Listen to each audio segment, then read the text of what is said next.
Olá, eu sou o Liboni e eu sou o Diletante Profissional. Hoje eu quero falar sobre uma série, o The Office, a versão americana do The Office, né, na verdade. Tem a versão britânica, mas o pessoal fala muito mal dessa versão britânica, ela não foi muito bem sucedida. E o maior triunfo da versão britânica é ter dado origem à versão americana, né? Isso é meio engraçado. A versão britânica parece que ela é meio deprê, meio tristona, assim, difícil de administrar, né? Difícil de assistir. Ela teve duas ou no máximo três temporadas. A versão americana, a primeira temporada, ela é muito similar à britânica, pelo que falam, mas daí a partir da segunda eles seguem por um caminho totalmente diferente e esse é meio o segredo do sucesso da versão americana. Um outro segredo do sucesso, assim, além do roteiro muito bom ao decorrer da série, né, é o Steve Carell, né, que é o ator principal ali nas sete primeiras temporadas. E o Steve Carell, ele é um ator assim impressionante, ele é um roteirista impressionante, né? Você, além de participar dos roteiros, a gente nota do The Office, no decorrer do The Office, que é uma série muito em cima do improviso. Pelo que você lê de relatos e tudo mais, você vê que os atores, eles não são atores muito padrões, assim, atores que fizeram muita coisa, atores que são típicos de cinema e TV. Eles são atores que parecem mais pessoas reais mesmo. São aqueles atores com uma formação mais de comédia, uma formação mais de improviso, que funcionam melhor nesse modelo, assim, vida real, né, vamos assim dizer. Então, pelo que você consegue ler por aí sobre a série ela tinha um roteiro inicial e quando esses atores sentavam para ler o roteiro, eles mudavam, iam mudando tudo, improvisando, acrescentando, tirando. E isso deixou a série muito viva, muito dinâmica, muito engraçada, muito funcional, assim. Ela tem um quê de anarquismo na série, apesar dela ter uma linha narrativa, ela ter coisas que acontecem em sequência, né? Ela ter uma história, principalmente dois personagens, o Jim e a Pam, são personagens que têm um arco narrativo que vai do começo ao fim. Você pode até dizer que sim, eles são o centro da história. Mas ela é muito anárquica, assim. Às vezes coisas que acontecem num dia não afetam em outras coisas. Coisas que um personagem faz não tem reflexo, assim, são totalmente aleatórias. Então, esse lado, esse anarquismo dela é muito interessante, porque permite que a série vá tendo esses momentos. São puras cenas de humor, assim. A pessoa teve uma ideia e manda ver, né? A pessoa ela tem aquela ideia, aquela piada, ela encaixa ali e vai jogando ali, vai juntando dentro dessa história e vai funcionando. E a série ela tem um formato peculiar que depois foi adaptado, algumas outras séries tentaram copiar, né, tal. É o que eles chamam de mockumentary. Ela simula um documentário. É como se estivesse sendo filmado um documentário sobre aquelas pessoas no escritório. Isso é um recurso que, assim, durante a série, ele é relevante pelo a forma como se usa a câmera, né? A forma como é filmada as cenas e também pelo aquele momento de aquele confessionário. Os personagens sentam e falam as coisas que eles não falam para outras pessoas, né? Eles falam o que eles estão pensando de verdade. Isso permite ali um desdobramento, uma lógica bem curiosa, bem assim, o que você consegue trabalhar o personagem por várias facetas, né? A faceta que ele tem para as pessoas e a faceta interna dele, o que ele pensa de verdade. E não necessariamente aquilo que a pessoa está dizendo com o documentário é o que ele pensa de verdade também. Ele pode estar mentindo ali, nesse ponto.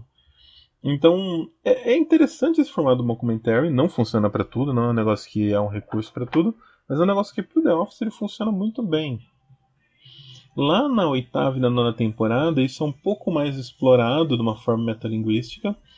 A ideia de que aquilo tudo é um documentário, ele se desdobra na nona temporada, expande, você vê um pouco mais da a equipe que está filmando o documentário, você vê o resultado do documentário na vida das pessoas. Então é bem É bem interessante esse uso lá no final. Na verdade, sim, é uma das poucas coisas interessantes do final da série.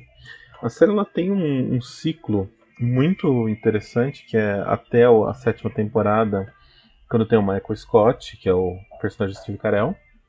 E daí ele sai, por tudo que você consegue ler por aí, ele sai meio por um descaso da emissora, uma troca de direção. Ele queria continuar, mas meio que não foi renovado. A série ela cai assim infinitamente quando ele sai.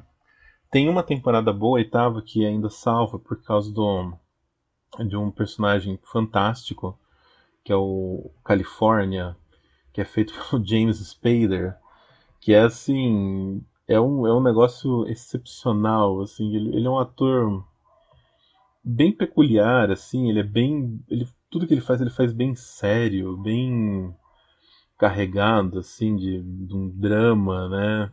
E ele destoa muito dos outros. Na verdade, ele é um dos poucos atores, assim, né? E ele não tá fazendo comédia, apesar do papel dele ser engraçado. Ele faz essa coisa meio um guru empresarial, né? Aliás, isso é uma coisa interessante na série. Ela tem todos os arquétipos do mundo empresarial, né? Você tem o jovem que ascende com ideias revolucionárias, mas na verdade é um fracasso. Você tem o cara da velha guarda que consegue surpreender volta e meia. Você tem esses gurus, você tem as compras da uma empresa sendo comprada por outra. Você tem esse jogo de milionários. É engraçado, assim. Então, os momentos que você coloca vários arquétipos ali, você vai conseguindo se identificar.